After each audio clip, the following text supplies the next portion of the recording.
झालं, तुम्ही चालू शकता. झालं काय?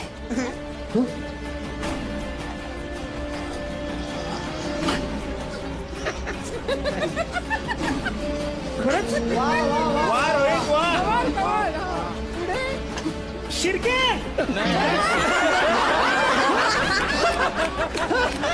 मी बरा झालो, मी बरा झालो, मी बरा झालो, मी बरा झालो, मी बरा झालो डॉक्टर, मी बरा झालो. मला दिसायला लागलं.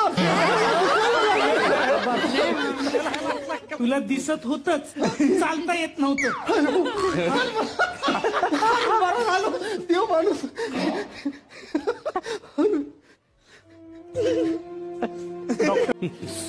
काय नेमकी ट्रीटमेंट दिली तुम्ही डॉक्टर? म्हणजे गेले 6 महिने एक माणूस एका जागेवर खिळून बसला आणि तुम्ही एका क्षणात बरं केलं. काय नाही हो, 6 महिन्यापूर्वी यानं बुटाच्या लेस बांधल्या होत्या एकत्र, त्यामुळे तर चालताना अडखळायचे पडायचे. ते मी कैचीने कापल्या लेस.